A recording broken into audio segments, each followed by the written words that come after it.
नमस्कार सांग मैंने आपण मानू समस्त मो स्टोरी चैनल स्वागत। चलतु कहानी शुणा ऋतुर प्रेम बाहाघर द्वितीय भाग। प्रथम भाग में आपण मैंने शुणी ऋतुर पीयूसी झील बाहाघर दिन कौन सब घटना घटला। एबे चलतु आग को शुणा।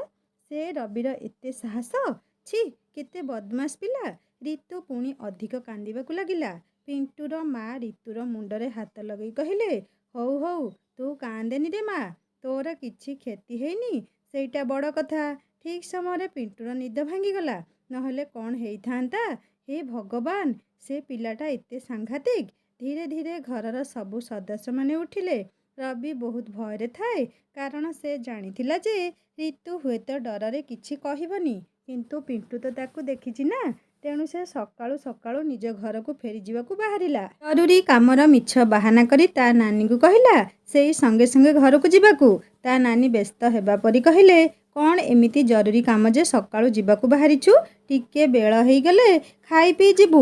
रवि किछि न शुणी जीवाकू बाहरिला। एतिक बेले रविर भिणेई राग तमतम हेई आसिकी ता हाथ को टाणी टाणी नहीं गले। सेठी ऋतुर पियूषा और पिंटूर बाबांक सहित घरर सबु गुरुजन माने थिले। पिंटूर बाबा रवि को देखु देखु कहले, तोर साहस केमी थिला एते बड़ भूल करिबाकू, एबे मु तो नारे केस देबी। रवि दौड़ी जाई गोड़ धरी कहला, मते क्षमा कर दियंतु, मु आउ केबे एमिति भूल करिबिनी। ऋतुर पियूषा और तांको सान भाई माने रविर भिणेई दुई जन रवि को बहुत गाली कले। शेषरे रवि को क्षमा करागला और ऋतुर गोड़ धरिकी ताकू भूल मागिबाकू कुहागला।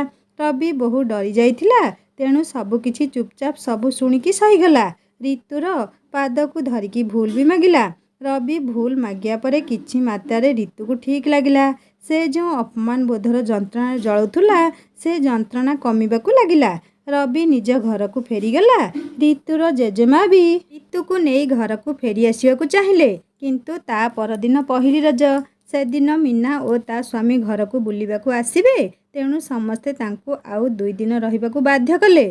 झुना ऋतु को बाध्य करी कहला, आउ किछि दिन रही जा, तू तो कॉलेज पढ़िबू, आउ कौन आम घर को आसिबू। मु केते थर तुम गाँ रज देखिछि, तू एथर आम गाँ रज देखिबू, बहुत भल हुए। ऋतुर मन किंतु भांगी जाई थाए, ताकू किछि भल लागु नथिला। से घटना को से सहजरे भूली पारु नथिला। पहिली रज दिन सकाळु सकाळु समस्ते व्यस्त होइके उठी पड़िले। रज पाई नुहे, से दिन मैट्रिक रिजल्ट बाहरियो बोली पिंटू ऋतु और झुनार रोल नंबर नहीं निज बाबांक सहित रिजल्ट देखिबाकू गला। अध घंटा भितर फेरी आसिले। फेरिया बेले 2 जनक सुखिला मुह देखि समस्ते डरीगले। अधिक व्यस्त पिंटूर माँ होई कहले, कौन हेछि रिजल्ट, केते मार्क रखिछि पिंटू, एमिति मन खराब करिछ काहेकि। पिंटूर बाबा कहले, आउ कौन खुशी रे ताली मारिबी, मात्र 5 मार्क पाई बेस्ट एंथ्रु खसीगला। पिंटूर माँ खुशी रे पिंटू को कुंढेई पकेले। ता मुह को आउसी दे कहले, तू जमा मन खराब करना, मु तो मार्क रे खुशी अछि, तो बाबांकर अधिक लोभ। पिंटू भी मन खराब करी कहला, ना माँ, एका बाबा नुही, सबु बापा माँ आशा करंदी आमे पिला माने से सब को अणदेखा करू। मु मो भूल मानुछि, जदि आउ टिके अधिक परिश्रम करी थांती हुए तो मु बाबांकू खुशी करी पारि थांती। ऋतु एबे निज मार्क शुणियाकू व्यस्त होताए, किंतु पिंटूर परिवार ड्रामा सरुनी। से केमिति निज कथा पचारिबो। पिंटूर एते मार्क शुणिकी निज कथा पचारियाकू भी लाज लागुछि। झुनार अवस्था भी सेमिति। से बिचारी निश्चित थाए जे फेल हेइथिबो, तथापि आशा करुथाए काले जदि माँ बुढ़ी ठाकुराणी ता उपरे दया करी ताकू खसेई देइथिबे। मानसिक भी करिछि भोग लगेइबाकू। एतिकी बेले ऋतुर बापांक फोन आसिला। से भी फोन ऋतु उपरे टिके विरक्त होई कहले, आउ टिके पाठरे मन देइथिले फास्ट क्लास हेइथांता, मात्र 3 मार्क पाई सेकेंड। ऋतुर मन भी खराब हैला। झुना आसिकी पचारिला, कह तोर कौन हेइछि। ऋतु निज मार्क कहिबारु झुना खुशी होई कहला, भल मार्क तो रखिचु, आउ मुह कहीं सुखौचु। ऋतु कहला, तू तो मार्क जानिलुणी। झुना कहला, ना काहाकू पचारिबी, पिंटू भाई तो मन खराब करी बसिछि, ताकू तो मो रोल नंबर देइथिली। ऋतु कहला, हो आसे जिबा, मु तांकू पचारिबी। पिंटू को चुपचाप बसिथिया देखि ऋतु कहला, टिके दया करी झुनार मार्क कहबो। पिंटू कहला, ओ सॉरी, मु तुम 2 जनक कथा पूरा भूली जाइथिली, प्रथमे तुम मार्क नियो। ऋतु कहला, थाउ मो मार्क मु जानी सारिछि। पिंटू हसी कहला, तेबे मिठा देउन। ऋतु कहला, कौन मु मिठा देबी, ଫାଷ୍ଟ ହେଇଛ ତୁମେ, ଆଉ ମୋତେ ମିଠା ମାଗୁଛ। ପିଣ୍ଟୁ କହିଲା, ମୁଁ ମୋ ନମ୍ବର ପାଇଁ ଖୁସି ଅଛି, କିନ୍ତୁ ମୋ ବାବା ମନ ଖରାପ କଲେ ସେଇଥିପାଇଁ ଭଲ ଲାଗୁନି। ରିତୁ କହିଲା, ମୋ ବାବା ବି ମନ ଖରାପ କରୁଛନ୍ତି। ହଉ ଏବେ ଝୁନାର ମାର୍କଟା କୁହ। ପିଣ୍ଟୁ ଝୁନାର ହାତକୁ ଟାଣି ନେଇକି ତା ପିଠିରେ ହାଲକା ବିଧାଟେ ଦେଇକି କହିଲା, ଗଧୁଣି, ଜମା ପଢ଼ିଲାନି, କେବଳ ସବୁବେଳେ ଖାଇବ ଶୋଇବ। ନେ ତୋ ମାର୍କ ଲିଷ୍ଟ, ଯାହା ହଉ ଖସି ଯାଇଛୁ। ଖୁସିରେ ଡେଇଁ ପଡ଼ିଲା ଝୁନା। ଏତିକି ବେଳେ ପିଣ୍ଟୁର ସାନ ଭଉଣୀ ଲିନୁ ଆସିକି ଡାକି କହିଲା, ସମସ୍ତେ ଆସ, ମା ଡାକୁଛନ୍ତି ତୁମକୁ। ସମସ୍ତେ ଆସି ଦେଖିଲେ ପିଣ୍ଟୁର ମା ବହୁତ ପକୁଡ଼ି ଆଉ ମିଠା ଆଣିକି ରଖିଥିଲେ। ସମସ୍ତଙ୍କୁ ଖାଇବାକୁ କହିଲେ। ସମସ୍ତେ ବହୁତ ଖୁସି ମନରେ ଏକାଠି ମିଶିକି ଖାଇଲେ। ତା ପରଦିନ ମୀନା ନିଜ ଶାଶୁ ଘରୁ ବୁଲିବାକୁ ଆସିବାର ଥିଲା, କିନ୍ତୁ କିଛି କାରଣ ଯୋଗୁଁ ତାର ଆସିବା ଆଉ 4 ଦିନ ଘୁଞ୍ଚିଗଲା। ଆଉ ତା ସହିତ ରିତୁର ନିଜ ପିଉସୀ ଘରେ ରହଣି ବଢ଼ିଗଲା। ଜେଜେମା ଆଉ ରହିବାକୁ ରାଜି ନଥିଲେ, କିନ୍ତୁ ସବୁ ପିଲାମାନେ ମିଶିକି ତାଙ୍କୁ ବୁଝେଇ ରାଜି କରେଇଦେଲେ। ରଜ ସଂକ୍ରାନ୍ତି ଦିନ ସନ୍ଧ୍ୟାରେ ଗାଁରେ ଗୀତ ନାଚର ସୁନ୍ଦର ପ୍ରୋଗ୍ରାମ କରାଯାଏ। ସମସ୍ତେ ମିଶିକି ଦେଖିବାକୁ ଗଲେ। ରିତୁ ଭଲ ଗୀତ ଗାଏ, ତେଣୁ ଝୁନା ଓ ଅନ୍ୟମାନେ ବାଧ୍ୟ କରିବାରୁ ରିତୁ ଗାଇବାକୁ ଗଲା। ନୂଆ ଗାଁ ଆଉ ଅଧିକ ଲୋକଙ୍କୁ ଦେଖି ରିତୁକୁ ଡର ଲାଗୁଥିଲା। ତଥାପି ସେ ଭଜନଟିଏ ଗାଇବାକୁ ଆରମ୍ଭ କଲା। ମାତ୍ର ମଝିରେ ସେ ଗୀତର କିଛି ଅଂଶ ଭୁଲିଗଲା। ପିଣ୍ଟୁ ସଙ୍ଗେ ସଙ୍ଗେ ସେ ଗୀତର ଅଧାରୁ ଗାଇବା ଆରମ୍ଭ କଲା। ରିତୁକୁ ବହୁତ ଆଶ୍ଚର୍ଯ୍ୟ ଲାଗିଲା। ପିଣ୍ଟୁ ବହୁତ ସୁନ୍ଦର ଗାଉଥିଲା। ଦୁହେଁ ମିଶିକି ଭଜନଟି ଗାଇଲେ। ପିଣ୍ଟୁର ସ୍ୱର ଆଗରେ ରିତୁର ସ୍ୱର ଯେମିତି ଫିକା ଲାଗୁଥିଲା। ଘରକୁ ଫେରି ରିତୁ ଝୁନାକୁ ପଚାରିଲା, ପିଣ୍ଟୁ ଭାଇ ଏତେ ଭଲ ଗୀତ ଗାଆନ୍ତି? ଝୁନା କହିଲା, ତୁ ଜାଣିନୁ କି?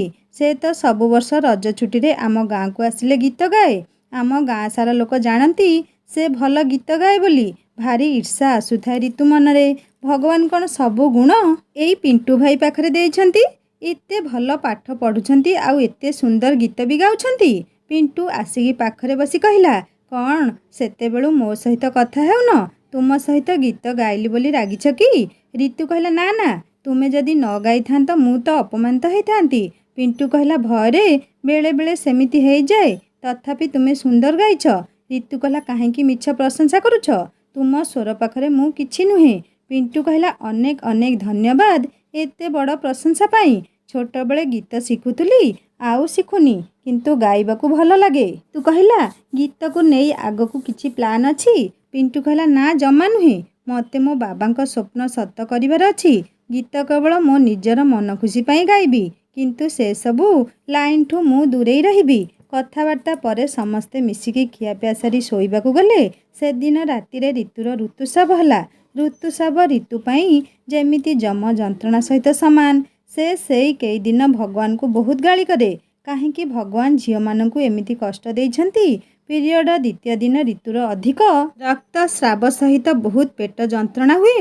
ସେ କେବଳ ବିଛଣାରେ ଶୋଇକି ରୁହେ। କିଛି ଖାଇବାକୁ ଇଚ୍ଛା ହୁଏନି କି କାହା ସହିତ କଥା ହେବାକୁ ବି ଭଲ ଲାଗେନି। ପିରିୟଡ଼ ହେବା ଦେଖି ରିତୁର ମୁଣ୍ଡ ଖରାପ ହେଇଗଲା। ପୁଣି ନିଜକୁ ନିଜେ ଗାଳି କରିବାକୁ ଲାଗିଲା। କାହିଁକି ରହୁଥିଲି, ଏବେ କ'ଣ କରିବି? ତା ପିଉସୀ ତାକୁ କାନ୍ଦିବା ଦେଖି କହିଲେ, କ'ଣ ପାଇଁ ବ୍ୟସ୍ତ ହେଉଛୁ? କିଛି ଅସୁବିଧା ହେବନି। ଝୁନା ବି ବଡ଼ ହେଲାଣି, ତେଣୁ ତୋର ଯାହା ଦରକାର ତାକୁ କହିବୁ ସେ ଦେବ। ସକାଳୁ ସମସ୍ତେ ଯେତେବେଳେ ମିଶିକି ଜଳଖିଆ ଖାଇଲେ, ରିତୁକୁ ନ ଦେଖି ପିଣ୍ଟୁ ଝୁନାକୁ ଡାକିକି ପଚାରିଲା, ରିତୁ କ'ଣ ଏଯାଏଁ ଉଠିନି? ଝୁନା କହିଲା, ନା, ତା ଦେହ ଭଲ ନାହିଁ। ପିଣ୍ଟୁ କହିଲା, କ'ଣ ହେଇଛି? ଝୁନା କହିଲା, ତାକୁ ଜ୍ୱର ହେଇଛି।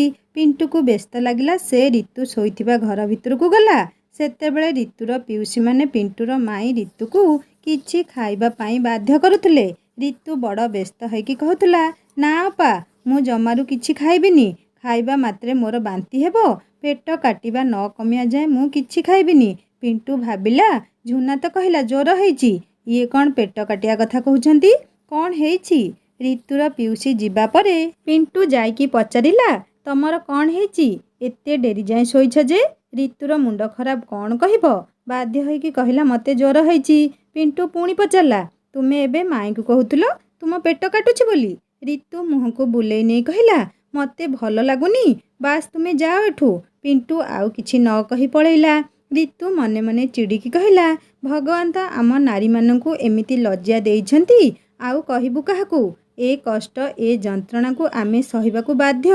ପିଣ୍ଟୁର ମା ରିତୁକୁ ଗୋଲମରିଚ ପକେଇ ଚାହା ଆଣିକି ଦେଲେ, କିଛି ବିସ୍କୁଟ ଖାଇବାକୁ ବାଧ୍ୟ କଲେ। ରିତୁ ଖାଇବା ପରେ ତାକୁ ଟିକେ ଭଲ ଲାଗିଲା, ତଥାପି ପୁରା ଯନ୍ତ୍ରଣା କମିନଥିଲା। ଯେମିତି ଦ୍ୱିପହରେ ଭାତ ଖାଇକି ଉଠିଛି ତାକୁ ଜୋରରେ ବାନ୍ତି ହେଲା। ରିତୁ ଜେଜେମା କହିଲେ, ଏ ଝିଅଟାର ଏମିତି ଖୋଇ ସବୁ ମାସ ବାନ୍ତି କରୁଛି। ପିଣ୍ଟୁର ମା କହିଲେ, ତାକୁ ଟିକେ ଡାକ୍ତର ଦେଖାଉନ କାହିଁକି? ଜେଜେମା କହିଲେ, ହେ, ଡାକ୍ତର ଦେଖେଇଲେ କ'ଣ ହେବ? ବାହାଘର ପରେ ମନକୁ ଭଲ ହେଇଯିବ। ଔଷଧ ଖାଇଲେ ପେଟ ବିଗାଡ଼ି ଦେବ ଯେ ଆଗକୁ ଆଉ ଛୁଆ ପିଲା ହେବନି। ପିଣ୍ଟୁ ଘର ଭିତରୁ ଥାଇ ସବୁକିଛି ଶୁଣୁଥିଲା। ତାକୁ କିଛି ବୁଝା ପଡ଼ୁନଥିଲା। ସେ ଭାବୁଥିଲା ଏଇଟା କି ରୋଗ, ଯାହା ମନକୁ ଠିକ୍ ହେଇଯିବ। ସିଏ ପୁଣି ବାହାଘର ପରେ ସନ୍ଧ୍ୟାବେଳକୁ ରିତୁକୁ ଭଲ ଲାଗିଲା। ସେ ଯାଇକି ଦେଖିଲା ଝୁନା, ଲିନୁ, ସୋନୁ ଓ ପିଣ୍ଟୁ ମିଶିକି ଲୁଡୁ ଖେଳୁଛନ୍ତି। ରିତୁ ଯାଇକି ସେମାନଙ୍କ ପାଖରେ ବସିଲା। ପିଣ୍ଟୁକୁ ତାର ସାନ ମାମୁଁ ଡାକିଲେ, ତେଣୁ ସେ ଉଠିଗଲା। ପରେ ରିତୁ ବସିକି ଖେଳିଲା। ଖେଳିବା ସମୟରେ ପିଣ୍ଟୁର ସାନ ଭଉଣୀ ସୋନୁ ବଦମାସି କରି ମିଛ କହୁଥାଏ। ଏଠି ସେଠି ପଡ଼ିଛି କହି ଦାନକୁ ବାରମ୍ବାର ପକାଉଥାଏ। ରିତୁକୁ ରାଗ ଲାଗିଲା। ସେ ଚିଡ଼ି ଯାଇ କହିଲା, ସୋନୁ, ତୋତେ ମାଡ଼ ଦରକାର, ଖାଲି ଗୋଳଉଛୁ। ସପ୍ତମରେ ପଢ଼ୁଥିବା ସୋନୁ ଏତିକି କଥାରେ ରାଗିକି ନିଆଁ ହେଇଗଲା। ଆଉ ରିତୁ କହିଲା, କ'ଣ କହିଲ, ମୋତେ ମାରିବ? ଚାହିଁଛ ମୋତେ ସିଧା ତୁମ ଗାଲରେ 2 ଥାପଡ଼ ଲଗେଇଦେବି। ରିତୁକୁ ବହୁତ ଖରାପ ଲାଗିଲା। ସେ ଖେଳିବା ବନ୍ଦ କରିକି ସେଠୁ ଉଠିକି ପଳେଇଲା। ଆଉ ଚୁପଚାପ ବସିକି କାନ୍ଦିବାକୁ ଲାଗିଲା। ରାତିରେ ରିତୁ ଦେହ ଖରାପର ବାହାନା କରି ଖାଇବାକୁ ମନା କଲା। ଲିନୁ ନିଜ ମାଙ୍କ କାନରେ ଧୀରେ ଧୀରେ ସବୁ କଥା କହିଲା। ଗୀତା ଆପା ରିତୁକୁ ବୁଝେଇବାକୁ କହିଲେ, ରିତୁ, ତୁ ଏଇ କଥାରେ ରାଗିକି ଖାଇବାକୁ ମନା କରୁଛୁ। ସେ ତୋର ଗୋଟେ ସାନ ଭଉଣୀଟେ, ତୁ ତା କଥାକୁ ଧରୁଛୁ।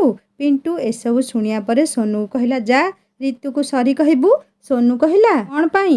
ମୁଁ କାହିଁକି ତାଙ୍କୁ ସରି କହିବି? ପ୍ରଥମେ ସେ ମୋତେ ମାରିବା କଥା କହିଛନ୍ତି। ପିଣ୍ଟୁକୁ ବହୁତ ରାଗ ଆସିଲା। ସେ ଜୋରସେ ଗୋଟେ ଥାପଡ଼ ଦେଲା ସୋନୁକୁ।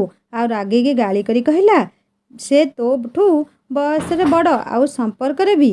ତୁ କ'ଣ ନିଜ ସାଧାରଣ ଜ୍ଞାନ ହରେଇ ଦେଲୁଣି? କାହା ସହିତ କେମିତି କଥାବାର୍ତ୍ତା କରାଯାଏ ଜାଣିପାରୁନୁ? ସୋନୁ ଆଉ କିଛି ନ କହି କାନ୍ଦିବାକୁ ଲାଗିଲା। ଗୀତା ଆପା ସୋନୁକୁ କହିଲେ, ତୁ ଛୋଟ ପିଲାଟେ ହେଇକି ବଡ଼ମାନଙ୍କୁ ଏମିତି କଥାବାର୍ତ୍ତା କରିବା ଠିକ୍ ନୁହେଁ।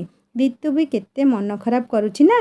ଗୀତା ଆପା ରିତୁକୁ କହିଲେ, ହଉ ଛାଡ଼, ଯାହା ହେବା କଥା ହେଲାଣି। ରିତୁ, ଆସେ ଖାଇବୁ। ଆଜି ତୋ ପାଇଁ। ପିଣ୍ଟୁ ପ୍ରଥମେ ସୋନୁ ଉପରକୁ ହାତ ଉଠେଇଲା। ସେ ତାକୁ କେବେ ବି ମାରେନି। ଏ କଥା ପଦକ ବି ରିତୁକୁ କଷ୍ଟ ଲାଗିଲା। ସେ ସୋନୁ ପାଖକୁ ଯାଇ ତା ହାତ ଧରି କହିଲା, କାନ୍ଦେନି ସୋନୁ, ମୋ ଯୋଗୁଁ ତୁ ମାଡ଼ ଖାଇଲୁ, ସବୁ ମୋର ଭୁଲ। ସୋନୁର ମନ ବି ବଦଳିଗଲା। ସେ ରିତୁକୁ କୁଣ୍ଢେଇକି କାନ୍ଦିଲା ଓ କହିଲା, ମୋତେ କ୍ଷମା କରିଦିଅ ରିତୁ ଦିଦି, ମୁଁ ବହୁତ ବଡ଼ ଭୁଲ କରିଛି। ରିତୁ କହିଲା, ନା ନା, ତୋ ଉପରେ ରାଗିବା ବି ମୋର ଭୁଲ ଥିଲା। ଏବେ ସମସ୍ତେ ମିଶିକି ଖାଇବାକୁ ଗଲେ। ରିତୁ ଓ ସୋନୁ ଏକାଠି ଖାଇଲେ। ଦୁହେଁ ଏତେ ଭଲସେ କଥା ହେଉଥିଲେ, ଦେଖିଲେ ଲାଗିବନି କି ସେ ଦୁହେଁ ଟିକେ ଆଗରୁ ରାଗିଥିଲେ ବୋଲି। ଖିଆପିଆ ସରିବା ପରେ ସମସ୍ତେ ଶୋଇବାକୁ ଗଲେ। ସକାଳୁ ରିତୁର ପିଉସୀ ତାକୁ ଡାକିକି କହିଲେ, ଜଲ୍ଦି ବାହାରି ପଡ଼। ପିଉସା ତୋତେ ଆଉ ଜେଜେମାଙ୍କୁ ନେଇକି ଘରେ ଛାଡ଼ି ଦେଇ ଆସିବେ। ଜେଜେମାଙ୍କ ଦେହ ଖରାପ ଅଛି। ରିତୁ ସଙ୍ଗେ ସଙ୍ଗେ ବାହାରି ପଡ଼ିଲା। ଝୁନା, ଲିନୁ, ସୋନୁ ସମସ୍ତେ ବହୁତ ଦୁଃଖୀ ହେଇଗଲେ। ରିତୁର ମନ ବି ଭଲ ଲାଗୁନଥିଲା। ଏଥର ସେ ସବୁଠୁ ଅଧିକ ଦିନ ପିଉସୀଙ୍କ ଘରେ ରହିଯାଇଥିଲା। ନୂଆ ଡ୍ରେସ୍ ପିନ୍ଧି ରିତୁ ଯେତେବେଳେ ନିଜ ଜେଜେମାଙ୍କ ସହିତ ବାହାରକୁ ଆସିଲା, ସମସ୍ତେ ତାକୁ ବାଟେଇ ଦେବାକୁ ଆସିଲେ। ରିତୁର ଆଖି କିନ୍ତୁ ଜଣକୁ ଖୋଜୁଥିଲା। ଯିବାବେଳେ ପିଣ୍ଟୁକୁ ଥରୁଟେ ଦେଖିବାକୁ ଯେମିତି ତା ମନ ବ୍ୟାକୁଳ ହେଇଯାଉଥିଲା। କାହାକୁ ପଚାରିବ, କେମିତି ବା ପଚାରିବ? ବଡ଼ ଉଦାସ ମନରେ ରିତୁ ଯାଇକି ଗାଡ଼ିରେ ବସିଲା। ତା ପିଉସୀ, ଗୀତା ଆପା, ଝୁନା କେତେ କଥା କହୁଥିଲେ, କିନ୍ତୁ ତା କାନକୁ କିଛି ଶୁଭୁନଥିଲା। କେବଳ ଆଖି ଦିଟା ବ୍ୟସ୍ତ ହେଇକି ଚାରିଆଡ଼େ ଚାହୁଁଥିଲା। ଧୀରେ ଧୀରେ ରିତୁର ଦୃଷ୍ଟି ପରିସରରୁ ଦୂରେଇ ଯାଉଥିଲା। ତା ପିଉସୀଙ୍କ ଘର ଓ ଗାଁ, କିଛି ଜରୁରୀ ଜିନିଷ ହଜେଇ ଦେବା ପରି କଷ୍ଟ ହେଉଥିଲା ରିତୁର ମନରେ। ଏମିତି କେମିତି କରିପାରିଲେ ପିଣ୍ଟୁ ଭାଇ? ଯିବାବେଳେ ଥରୁଟେ ତାଙ୍କୁ ଦେଖିବାକୁ ବହୁତ ଇଚ୍ଛା ହେଉଥିଲା। ଭଗବାନ ଜାଣନ୍ତି ଆଉ କେବେ ତାଙ୍କ ସହିତ ଦେଖା ହେବ କି ନାହିଁ। ପିଣ୍ଟୁ ଚୁପଚାପ ଘର ପଛପଟ ବାଡ଼ିରେ ଏକୁଟିଆ ଠିଆ ହେଇଥାଏ। ଅଜାଣତରେ ଆଖି କୋଣ ଓଦା ହେଇଯାଇଥାଏ। ପଛପଟୁ ଆସି ଝୁନା କହିଲା, ତୁ ଏକୁଟିଆ ଏଠି କାହିଁକି ଠିଆ ହେଇଛୁ? ଜାଣିଛୁ ରିତୁ ଆଉ ଆଈ ପଳେଇଲେଣି। ଆଶ୍ଚର୍ଯ୍ୟ ହେବା ପରି ପିଣ୍ଟୁ ନିଜ ମୁହଁକୁ ପୋଛୁ ପୋଛୁ କହିଲା, ଆଚ୍ଛା, ସତରେ? ନା, ମୁଁ ଜାଣିନି। ସେମାନେ ଏମିତି ହଠାତ୍ ପଳେଇଲେ ଯେ? ଝୁନା କହିଲା, ମୋ ଅଜାଙ୍କ ଦେହ ଖରାପ, ସେଇଥିପାଇଁ। ପିଣ୍ଟୁ ପଚାରିଲା, ତୋ ମାମୁଁ ଘର ଗାଁ କେମିତି? ଝୁନା କହିଲା, ବହୁତ ଭଲ। ପିଣ୍ଟୁ କହିଲା, ହଉ, ମୁଁ ଆଉ ଥରେ ଯେତେବେଳେ ଆସିବି ମିଶିକି ଯିବା ସେଠିକି ବୁଲିବାକୁ। ଝୁନା କହିଲା, ହଁ, ସତରେ ଯିବୁ? ପିଣ୍ଟୁ କହିଲା, ନା, ମିଛରେ ଯିବି। ପାଗିଳି କୋଉଠିକାର? ଆରେ ସତରେ ଯିବି। ରିତୁ ଫେରିବାର କିଛି ଦିନ ପରେ ପିଣ୍ଟୁ ଓ ତାଙ୍କ ପରିବାର ବି ନିଜ ଘରକୁ ଫେରି ଆସିଲେ। ଘରକୁ ଫେରି ପିଣ୍ଟୁ ନିଜର ସମ୍ପୂର୍ଣ୍ଣ ଧ୍ୟାନ ପାଠରେ ଦେବାକୁ ଲାଗିଲା। ରିତୁ କିନ୍ତୁ ନିଜ ମନକୁ ନିୟନ୍ତ୍ରଣ କରିପାରୁନଥିଲା। ପିଉସୀ ଘରେ କଟାଇଥିବା ସେ ଦିନଗୁଡ଼ିକ ତାର ବହୁତ ମନେ ପଡ଼ୁଥିଲା। ଦିନେ ପିଉସୀ ଫୋନ୍ କରିଥିଲେ। ତାଙ୍କ ସହିତ କଥା ହେଉ ହେଉ ଝୁନା ଆସିକି କଥା ହେଲା। ବହୁ ଡରି ଡରି ରିତୁ ଝୁନାକୁ ପଚାରିଲା, ପିଣ୍ଟୁ ଭାଇ ପଳେଇଲେଣି? ଝୁନା କହିଲା, ହଁ, ସେମାନେ ସମସ୍ତେ ପଳେଇଲେଣି, କିନ୍ତୁ ପିଣ୍ଟୁ ଭାଇ କହୁଥିଲା ଆଉ ଯେତେବେଳେ ଆମ ଘରକୁ ଆସିବ ତୁମ ଘରକୁ ଟିକେ ବୁଲିବାକୁ ଯିବ। ରିତୁ କହିଲା, ହେ, ସେ ସେମିତି ମିଛରେ କହିଥିବେ। ଝୁନା କହିଲା, ତୁ ମୋ ଭାଇକୁ କ'ଣ ମିଛୁଆ ଭାବିଛୁ କି? ସେ କହିଛି ମାନେ ନିଶ୍ଚୟ ଯିବ। ରିତୁ ବି ମନେ ମନେ ବହୁତ ଖୁସି ହେଇଗଲା। ଅଜାଣତରେ ଅନେକ ଭାବନା ତା ମନକୁ କବଳିତ କରୁଥିଲା। ନୂଆ ନୂଆ କଲେଜ ଯାଉଥାଏ ରିତୁ। ଅଳ୍ପ ଚିହ୍ନା ମୁହଁ ଆଉ ଅନେକ ଅପରିଚିତ ନୂଆ ପିଲାମାନଙ୍କ ସହିତ ଦେଖା। ଅନେକ ପୁଅ ବି ରିତୁ ସହିତ ସାଙ୍ଗ ହେବାକୁ ଇଚ୍ଛା କରନ୍ତି। ରିତୁର ସୁନ୍ଦରତା ପାଇଁ ହେଉ ବା ତା ସରଳ ସ୍ୱଭାବ ପାଇଁ ହେଉ, ରିତୁ କିନ୍ତୁ କାହାକୁ ଗୁରୁତ୍ୱ ଦିଏନି। ତା ଭାବନାରୁ ପିଣ୍ଟୁ ଟିକେ ବି ଦୂରେଇ ଯାଇନି। ପିଣ୍ଟୁ କଥା ମନେ ପଡ଼ିଲେ ସମସ୍ତେ ତାକୁ ଫିକା ଲାଗନ୍ତି। ମୀନା ନାନୀ ବାହାରକୁ ଉଠାଇଥିବା କେତେଟା ଫଟୋ ତାଙ୍କ ଘରକୁ ଆସିଛି। ସେଇ ଫଟୋଗୁଡ଼ିକୁ ବାରମ୍ବାର ଦେଖି ସେ ନିଜ ସ୍ମୃତିକୁ ତାଜା କରାଏ। କେବେ କେବେ ତା ମା ବିରକ୍ତ ହେଇକି କୁହନ୍ତି, କେତେ ସେ ଫଟୋକୁ ଦେଖୁଛୁ? ରିତୁ କେମିତି କହିବ ଯେ ସେ ଜଣକୁ ଦେଖିବା ପାଇଁ ସେଇ ଫଟୋଗୁଡ଼ିକୁ ବାରମ୍ବାର ଦେଖୁଛି? ଦିନ ଆଉ ମାସ ଅବିତରିତ ଗତିରେ ବିତି ଚାଲିଥାଏ, କିନ୍ତୁ ରିତୁର ଭାବନାରେ କୌଣସି ପରିବର୍ତ୍ତନ ନଥିଲା। 2 ବର୍ଷ ବିତି ଯାଇଥିବା ଦିନଗୁଡ଼ିକ ତାକୁ ଅଳ୍ପ କେତେ ଦିନ ତଳର ଘଟଣା ଭଳି ଲାଗୁଥାଏ। ରିତୁର +2 ଫାଇନାଲ ଏକ୍ଜାମ ସରିଯାଇଥାଏ। ବର୍ଷେ ହେଲାଣି ତା ଜେଜେଙ୍କର ଦେହାନ୍ତ ବି ହେଇସାରିଛି। ଦିନେ ରିତୁର ବାପା କହିଲେ, ପୁରୀ ବୁଲିବାକୁ ଯିବା ପାଇଁ। ଓଡ଼ିଆ ଘରର ରୀତି ଅନୁଯାୟୀ ମୃତ ଲୋକଙ୍କ ବାର୍ଷିକ ପରେ ମୁଖାଗ୍ନି ଦେଇଥିବା ଲୋକ ଜଗନ୍ନାଥ ଦର୍ଶନ କରିବା କଥା। ରିତୁର +2 ତ ତା ସାନ ବାପାଙ୍କ ଝିଅ ମିତୁର 10ମ ପରୀକ୍ଷା ସରିଥାଏ। ତେଣୁ ସମସ୍ତେ ମିଶିକି ଯିବାକୁ ବାହାରିଲେ। ରିତୁର ବାପା ନିଜ ଭଉଣୀମାନଙ୍କୁ ଫୋନ୍ କରି ପୁରୀ ଯିବାକୁ ଡାକିଲେ। ମଝିଆ ଭଉଣୀ କିଛି କାମ ଯୋଗୁଁ ଆସିବାକୁ ମନା କଲେ। ସାନ ଭଉଣୀ ଓ ବଡ଼ ଭଉଣୀ ଦୁହେଁ ଆସିବାକୁ କହିଲେ। ରିତୁ ସାନ ପିଉସୀଙ୍କୁ ଆଣିବାକୁ ତାର ସାନ ବାପା ଗଲେ। ବଡ଼ ପିଉସୀ ନିଜେ ଆସିକି ପହଞ୍ଚିଲେ। ରିତୁ କିଛି ଡ୍ରେସ୍ ସଜାଡ଼ିକି ରଖୁଥିବା ବେଳେ କେହି ପଛପଟୁ ଆସିକି ତା ଆଖିକୁ ବୁଜି ଧରିଲା। ଝୁନା ପଚାରିଲା, କହ, ତୋ ଆଖିକୁ କିଏ ଧରିଛି? ରିତୁ ଝୁନାର ପାଟି ଶୁଣି ଖୁସିରେ କହିଲା, ଆରେ ତୁ କେତେବେଳେ ଆସିଲୁ? ମୋ ଆଖି ଛାଡ଼େ। ଝୁନା କହିଲା, ହେ, ମୁଁ ତୋ ଆଖି ବୁଜିନି। କହ, କିଏ ତୋ ଆଖିକୁ ଧରିଛି? ତୁ ନ କହିବା ଯାଏ ସେ ଛାଡ଼ିବନି। ରିତୁ ତା ଆଖି ଲୁଚେଇଥିବା ହାତରେ ହାତ ଲଗେଇ ଚିହ୍ନିବାକୁ ଚେଷ୍ଟା କଲା। ଝିଅ ପିଲାଙ୍କ ହାତ ପରି କୋମଳ ନଥିଲା। ସେ ହାତରେ ହାତ ଲଗଉ ଲଗଉ ଚମକି ଉଠିଲା ରିତୁ। ସଙ୍ଗେ ସଙ୍ଗେ କହିଲା, ପିଣ୍ଟୁ ଭାଇ। ପିଣ୍ଟୁ ହାତ ଛାଡ଼ି କହିଲା, ଆରେ କେମିତି ଜାଣିଲ? ବହୁତ ଧନ୍ୟବାଦ ଚିହ୍ନି ପାରିଥିବାରୁ। ରିତୁ ନିଜ ଆଖିକୁ ବିଶ୍ୱାସ କରିପାରୁନଥିଲା। ବାରମ୍ବାର ଆଖିପତା ପକେଇ ନିଜକୁ ବିଶ୍ୱାସ କରାଇବାକୁ ଚେଷ୍ଟା କଲା ଯେ ସେ ସ୍ୱପ୍ନ ଦେଖୁନି ତ। ଝୁନା ରିତୁକୁ କୁଣ୍ଢେଇ ପକେଇଲା। ରିତୁ ଝୁନାକୁ କହିଲା, କେତେ ଖାଉଛୁ ଲୋ? ଏତେ ମୋଟି ହେଲୁଣି? ଝୁନା କହିଲା, ତୁ କ'ଣ ଖାଉଛୁ କହିଲୁ? କେତେ ସୁନ୍ଦରୀ ହେଇଗଲୁଣି। ପିଣ୍ଟୁ କହିଲା, ଆଚ୍ଛା, ମୋତେ ତ ଟିକେ ଚାହିଁକି କୁହ, ମୁଁ କେମିତି ଦିଶୁଛି? ଝୁନା କହିଲା, ପାଳଭୂତ ପରି ଦିଶୁଛୁ। ପିଣ୍ଟୁ ଝୁନାର କାନକୁ ଜୋରସେ ମୋଡ଼ିଦେଲା। ଝୁନା ମରିଗଲି ମରିଗଲି ପାଟି କରିବାରୁ ଝୁନାର ମା ଦୌଡ଼ିକି ଆସିଲେ।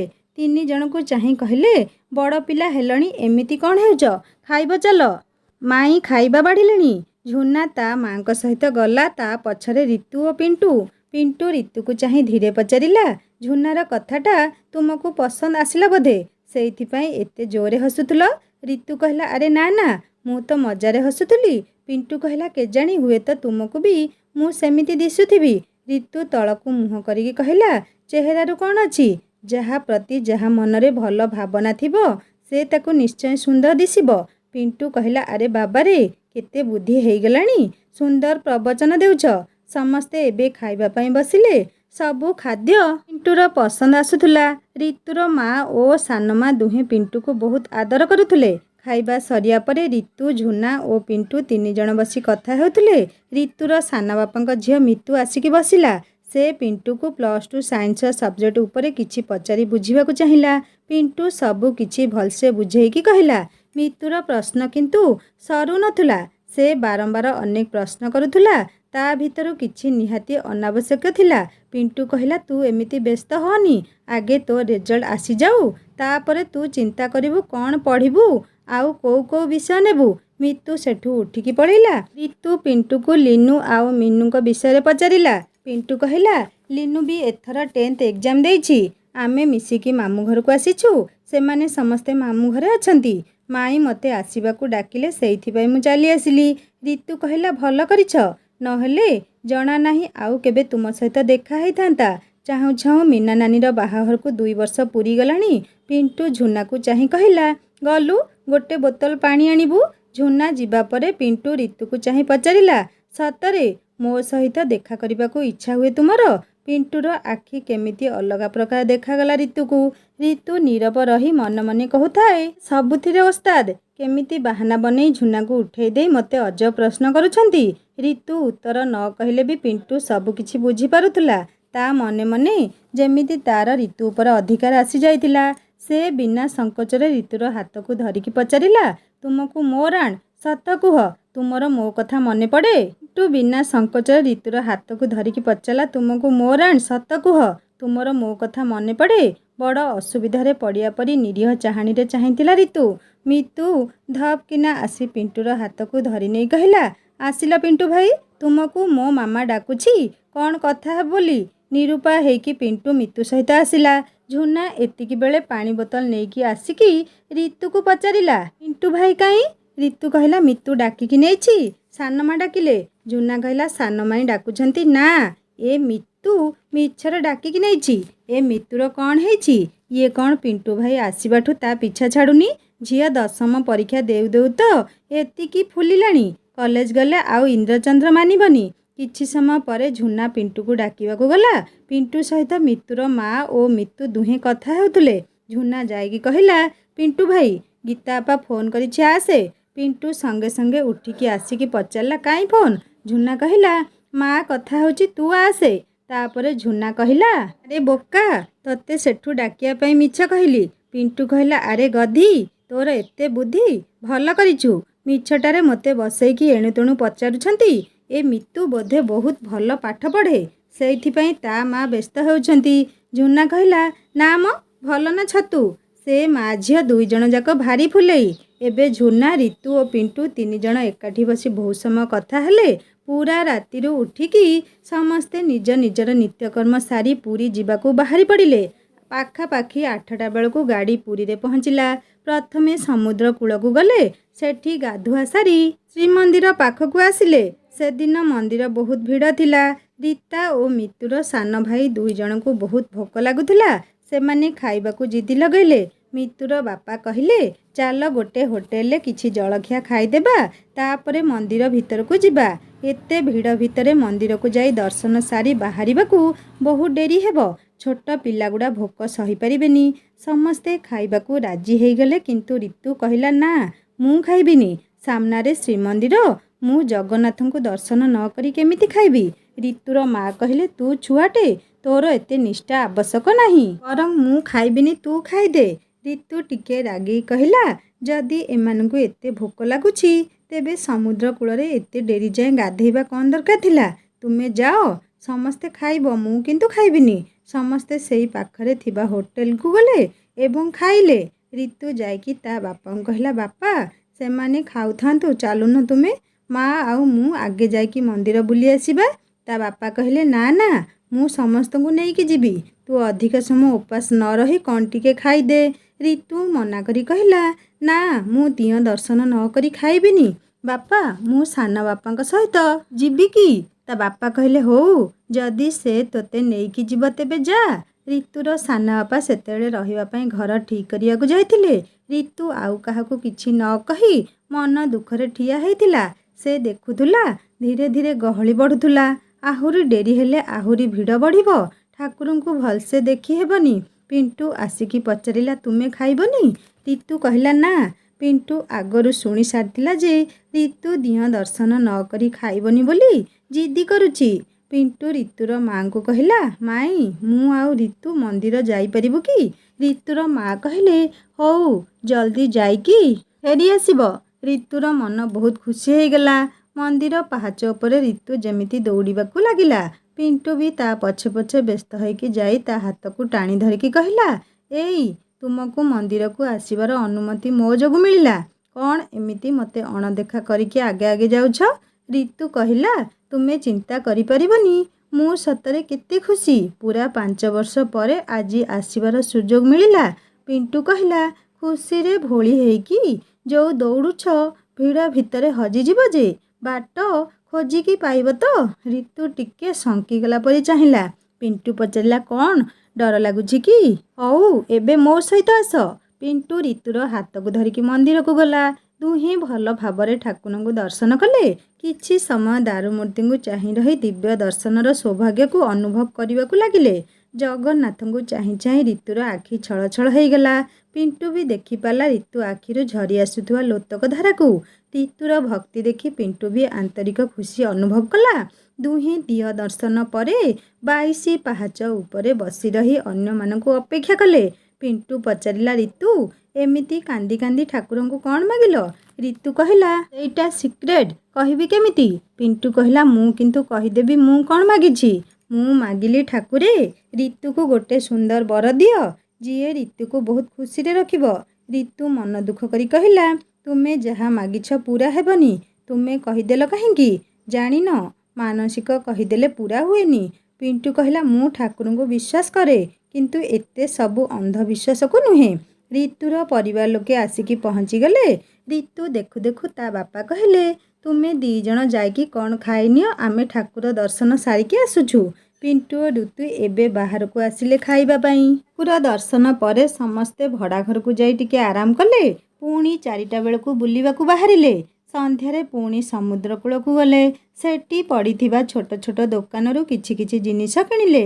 ରିତୁ ସମସ୍ତଙ୍କ ପାଇଁ କିଛି ନା କିଛି କିଣିଲା। ଲିନୁ ଓ ମିନୁ ପାଇଁ ହେୟାର କ୍ଲିପ୍ ଓ ଗୀତା ଅପାଙ୍କ ପାଇଁ ଚୁଡ଼ି କିଣିଲା। ଝୁନା ଓ ମିତୁ ବି ବହୁତ ଗୁଡ଼ାଏ ଜିନିଷ କିଣିଲେ। ପିଣ୍ଟୁ ରିତୁ କହିଲା, ସମସ୍ତଙ୍କ ପାଇଁ କିଣୁଛ, ମୋ ପାଇଁ କିଛି କିଣିଛ ନା ନାହିଁ? ରିତୁ ନିଜର ଭାଇମାନଙ୍କ ପାଇଁ କିଛି ହାତବନ୍ଧା ଡୋର କିଣିଥିଲା। ପିଣ୍ଟୁ କହିଲା, ହାତ ଦେଖାଅ। ରିତୁ ହାତରେ ଡୋର ଦେଖି ପିଣ୍ଟୁକୁ ବୁଝିବାକୁ ବାକି ନଥିଲା ଯେ ରିତୁ ତା ହାତରେ ସେଇ ଡୋରକୁ ବାନ୍ଧିଦେବ, ଯାହା ସାଧାରଣ ଅର୍ଥରେ ରାକ୍ଷୀ ବାନ୍ଧିବା ସହିତ ସମାନ। ପିଣ୍ଟୁର ମନ ଉଣା ହେଇଗଲା। ରିତୁକୁ ଚାହିଁ କହିଲା, ଥାଉ ଥାଉ, ତୁମେ ତୁମ ଉପହାର ତୁମ ପାଖରେ ରଖ। ରିତୁ ମିଛରେ ମନ ଖରାପ କରି କହିଲା, ତୁମେ ତାହେଲେ ଏଇଟା ବାନ୍ଧିବନି? ପିଣ୍ଟୁ କହିଲା, ହଁ ବାନ୍ଧିବି। ସେ ମିତୁକୁ ଡାକି କହିଲା, ଏଇ ଡୋରଟା ମୋ ହାତରେ ବାନ୍ଧିଦେଲୁ। ମିତୁ ଆଶ୍ଚର୍ଯ୍ୟ ହେଇକି ପିଣ୍ଟୁକୁ ଆଉ ରିତୁକୁ ଚାହୁଁଥିଲା। ଝୁନା କହିଲା, ବାନ୍ଧି ଦେଉନୁ, ଏତେ ଭାବୁଛୁ କ'ଣ? ନିରୁପାୟ ହେଇକି ମିତୁ ପିଣ୍ଟୁ ହାତରେ ସେଇ ଡୋରକୁ ବାନ୍ଧିଲା। ସେଦିନ ପୁରୀରେ କଟେଇ ତା ପରଦିନ କୋଣାର୍କ ବୁଲିବାକୁ ଗଲେ। କୋଣାର୍କ ମନ୍ଦିର ବେଢ଼ାରେ ବୁଲାବୁଲି କରୁଥିବା ବେଳେ ପିଣ୍ଟୁ ରିତୁକୁ ପାଖକୁ ଡାକି ପଚାରିଲା, ତୁମେ ମୋ ଉପରେ ରାଗିଛ କି ମୁଁ ତୁମ ହାତରୁ ଏଇ ଡୋର ବାନ୍ଧିଲିନି ବୋଲି? ରିତୁ କହିଲା, ହଁ ଟିକେ ଟିକେ। ପିଣ୍ଟୁ କହିଲା, ଆଚ୍ଛା, ତୁମେ କ'ଣ ଆମ ସମ୍ପର୍କକୁ ରାକ୍ଷୀ ବନ୍ଧନରେ ବଦଳାଇବାକୁ ଚାହୁଁଥିଲ? ରିତୁ କହିଲା, ନା, ମୁଁ ତୁମକୁ ମୋର ଜଣେ ଭଲ ସାଙ୍ଗ ବୋଲି ଭାବେ, ସେଇଥିପାଇଁ ଫ୍ରେଣ୍ଡସିପ୍ ବ୍ୟାଣ୍ଡ ଭାବିକି ବାନ୍ଧୁଥିଲି। ପିଣ୍ଟୁ କହିଲା, ମୁଁ କିନ୍ତୁ ତୁମକୁ ମୋର ସାଙ୍ଗ ବୋଲି ଭାବେନି। ରିତୁ ପଚାରିଲା, ତେବେ କ'ଣ ଭାବ? ମୁଁ ବୁଝିପାରୁନି। ପିଣ୍ଟୁ କହିଲା, ତୁମେ ବୁଝିପାରିବନି କି ମୁଁ ଏବେ ସେ ସବୁ ବୁଝେଇବାକୁ ଚାହୁଁନି। ତୁମେ ପାଠ ପଢ଼ାରେ ମନ ଦିଅ। ଆମେ ଆଜି ଘରେ ପହଞ୍ଚିଲେ କାଲି ସକାଳୁ ମୁଁ ମାମୁଁ ଘରକୁ ପଳେଇବି। ଜଣା ନାହିଁ ପୁଣି ତୁମ ସହିତ ଆଉ କେବେ ଦେଖାହେବ। ରିତୁର ମନ ବି ଦୁଃଖରେ ଝାଉଁଳି ପଡ଼ିଲା। କିଛି ସମୟ ଦୁହେଁ ନୀରବରେ ପରସ୍ପରକୁ ଚାହିଁଲେ। ପ୍ରଥମେ ରିତୁ କହିଲା, ନିଶ୍ଚୟ ଦେଖାହେବ। ମୁଁ କ'ଣ ଜାଣିଥିଲି ତୁମେ କେବେ ଆମ ଘରକୁ ଆସିବ ବୋଲି? ସେମିତି ପୁଣି କେଉଁ ସୁଯୋଗରେ ଆମର ଦେଖା ହେଇଯିବ। ଝୁନା ଦୌଡ଼ି ଦୌଡ଼ି ଆସି କହିଲା, ଆରେ ତୁମେ 2 ଜଣ ଏଇଠି? ଚାଲ ଜଲ୍ଦି, ମାମୁଁ ଡାକୁଛନ୍ତି। ଏବେ ସମସ୍ତେ ବୁଲାବୁଲି ସାରିକି ଘରକୁ ଫେରିଲେ। ତା ପରଦିନ ପିଣ୍ଟୁ, ଝୁନା ଓ ତାର ମା ନିଜ ଘରକୁ ଫେରିବାକୁ ବାହାରିଲେ। ରିତୁ ମନରେ ଠିକ୍ ଯନ୍ତ୍ରଣାର ଅନୁଭବ ହେଲା, ଯେମିତି 2 ବର୍ଷ ତଳେ ହୋଇଥିଲା।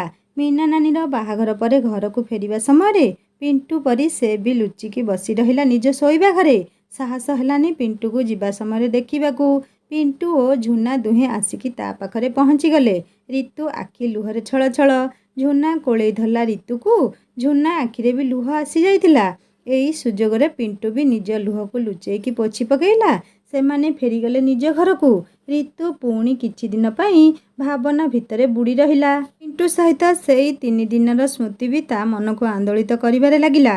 ସମୟ ସହିତ ଆବେଗ କମି ଯାଉଥିଲେ ବି ପିଣ୍ଟୁ ପ୍ରତି ଥିବା ତା'ର ଭାବନାର କୌଣସି ପରିବର୍ତ୍ତନ ନଥିଲା। ରିତୁର +3 ପ୍ରଥମ ବର୍ଷରେ ତା ଜେଜେମାଙ୍କ ଦେହାନ୍ତ ହେଲା। ଆଉ ଦ୍ୱିତୀୟ ବର୍ଷରେ ତା ମାଆଙ୍କର ହୃଦଘାତରେ ଅକାଳ ବିୟୋଗ ହେଲା। ସମ୍ପୂର୍ଣ୍ଣ ଭାଙ୍ଗି ପଡ଼ିଲା ରିତୁ। ନା ଆଉ ସ୍ୱପ୍ନ ଦେଖିବାକୁ ସମୟ ଥିଲା, ନା ଇଚ୍ଛା। ତା ଜୀବନରୁ ଯେମିତି ସବୁ ଖୁସି ଚାଲିଯିବା ପରି ଲାଗିଲା। ପୂରା ଘର ତାକୁ ଖାଁ ଖାଁ ଲାଗିଲା। ନିଜ ବାପା ଓ ସାନ ଭାଇର ଯତ୍ନ ନେବାକୁ ଆଗଭର ହେଲା ରିତୁ। ନିଜ ପାଠପଢ଼ା ସହିତ ଘରର ସବୁ କାମରେ ସାନ ମାଆଙ୍କୁ ସାହାଯ୍ୟ କଲା। କିନ୍ତୁ ଏକୁଟିଆ ଥିବାବେଳେ ନିଜ ମାଆଙ୍କ ଫଟୋକୁ ଧରି କାନ୍ଦିବାକୁ ଲାଗେ। ମାଆଙ୍କ ମୃତ୍ୟୁ ପରେ ରିତୁ ସମ୍ପୂର୍ଣ୍ଣ ରୂପେ ବଦଳିଗଲା। ସେ ସବୁବେଳେ ଅନ୍ୟମାନଙ୍କ ଖୁସିକୁ ଗୁରୁତ୍ୱ ଦେବାକୁ ଲାଗିଲା। ନିଜର ଯେ କିଛି ଇଚ୍ଛା ଅଛି ସେ ପୂରାପୂରି ଭୁଲିଗଲା। କୁଆଁରୀ ବୟସରେ ବି ତା'ର କଥାବାର୍ତ୍ତା ବ୍ୟବହାର ପ୍ରାପ୍ତ ବୟସ୍କାଙ୍କ ପରି ହେଇଗଲା। ତା'ର ପୋଷାକ ଓ ସାଜସଜ୍ଜା ବି ତା ଉଦାସୀନତାକୁ ଜଣେଇ ଦିଏ। କିଏ ବା ଅଛି କହିବାକୁ, ଟିକେ ମୁଣ୍ଡଟା କୁଣ୍ଡା, ଭଲ ଡ୍ରେସ୍ଟେ ପିନ୍ଧିନେ, ଟିକେ ସଜେଇ ହ। ହଁ, ସତରେ ତ ସେଇଥିପାଇଁ କୁହନ୍ତି, ମାଆର ଅଭାବ ସବୁବେଳେ ଅପୂରଣୀୟ। ରିତୁର +3 ସରିଯାଇଥାଏ। ଦିନେ ଘରକୁ ବଡ଼ ପିଉସା ଓ ପିଉସୀ ଆସିଲେ ଝୁନା ବାହାଘର ପାଇଁ ଗୁଆ ନିମନ୍ତ୍ରଣ କରିବାକୁ। ପିଉସୀ ନାନୀ ବାଧ୍ୟ କଲେ ରିତୁକୁ ତାଙ୍କ ସହିତ ଯିବା ପାଇଁ। ରିତୁ ଅରାଜି ହେଲା। ସାନ ମା ଏକୁଟିଆ ହଇରାଣ ହେବେ। ପିଉସୀ କହିଲେ, ମୁଁ ବି ହଇରାଣ ହେବି। ତୁ ଟିକେ ଗଲେ ମୋତେ କେତେ ସାହାଯ୍ୟ କରନ୍ତୁ। ବାପା କହିଲେ, ଏତେ ଦିନ ଆଗରୁ ଯାଇ ରହିବା ଠିକ୍ ହେବନି। ମୁଁ ତାକୁ ବାହାଘର 2 ଦିନ ଆଗରୁ ନେଇ ଛାଡ଼ି ଦେଇ ଆସିବି। ସେଦିନ ପିଉସୀ ନାନୀ ଯିବା ପରେ ଝୁନା ଫୋନ୍ କରିକି ରିତୁକୁ ଆସିବାକୁ ବାଧ୍ୟ କଲା। ତେଣୁ ରିତୁର ବାପା ତାକୁ ନେଇକି ଛାଡ଼ିବାକୁ ଗଲେ। ରାସ୍ତାରେ ଭାବୁଥିଲା ରିତୁ, ଯଦି ମା ବଞ୍ଚିଥାନ୍ତେ ତେବେ ମୁଁ ଆଜି କେତେ ଖୁସିରେ ଆସିଥାନ୍ତି। ଝୁନା ବାହାଘରେ ମୁଁ ବହୁତ ମଜା କରିଥାନ୍ତି। ମୀନା ନାନୀ ବାହାଘରଠୁ ବହୁତ ଅଧିକ। ଆପେ ଆପେ ଭାବନା ଭିତରକୁ ପଶି ଆସିଲା ପିଣ୍ଟୁ କଥା। କିନ୍ତୁ ଆଗ ପରି ରିତୁ ମନରେ ସେ ଭାବାବେଗର ଭଦ୍ରେକ ହେଉନି, ବରଂ ଆଖି କୋଣରେ ଉଦାସୀନତାର ଲୁହ ଜକେଇ ଆସୁଥିଲା। ବାପା ଗାଡ଼ିରୁ ଓହ୍ଲେଇବାକୁ କହିଲେ। ସେମାନେ ପିଉସୀଙ୍କ ଘରେ ପହଞ୍ଚି ସାରିଥିଲେ। ସାଙ୍ଗମାନେ, ରିତୁ ପିଇସିର ବଡ଼ ଝିଅ ବାହାଘରରେ ରିତୁ ସହିତ ବାଥରୁମ୍ରେ କ'ଣ ସବୁ ଘଟିଥିଲା ଆପଣମାନେ ତ ପ୍ରଥମ ଭାଗରେ ଶୁଣିଥିବେ। ଏବେ ପିଇସିର ଦ୍ୱିତୀୟ ଝିଅ ବାହାଘର, ପୁଣି ରିତୁ ସହିତ କ'ଣ ଘଟିବ ତାହା ଜାଣିବା ତୃତୀୟ ଭାଗରେ। କାହାଣୀ କେମିତି ଲାଗୁଛି ମୋତେ ନିଶ୍ଚୟ କମେଣ୍ଟ କରି ଜଣାଇବେ। ଆଉ ଯଦି ଭଲ ଲାଗୁଥାଏ ଲାଇକ୍ ଟିକେ କରିବେ, ସାଙ୍ଗମାନଙ୍କ ସହିତ ସେୟାର କରିବେ। ଆଉ ଯଦି ମୋ ଚ୍ୟାନେଲରେ ନୂଆ ଅଛନ୍ତି ତ ସବସ୍କ୍ରାଇବ୍ କରି ବେଲ୍ ଆଇକନ୍ ଦବାଇ ଦେବେ। ମୋର ଗୋଟେ ହିନ୍ଦୀ ଷ୍ଟୋରି ଚ୍ୟାନେଲ୍ ଅଛି, ଯାହାର ଲିଙ୍କ୍ ମୁଁ ଏହି ଷ୍ଟୋରିର ଡେସ୍କ୍ରିପ୍ସନରେ ଦେଇଦେବି। ଆପଣମାନେ କ୍ଲିକ୍ କଲେ ସୁନ୍ଦର ସୁନ୍ଦର ହିନ୍ଦୀ ଷ୍ଟୋରି ପଢ଼ିପାରିବେ ଓ ଶୁଣିପାରିବେ। ଏବେ ମୋତେ ବିଦାୟ ଦିଅନ୍ତୁ। ଜଲ୍ଦି ନେଇ ଆସିବି ଏହି କାହାଣୀର ତୃତୀୟ ଭାଗ। ରହୁଛି, ନମସ୍କାର, ଜୟ ଜଗନ୍ନାଥ।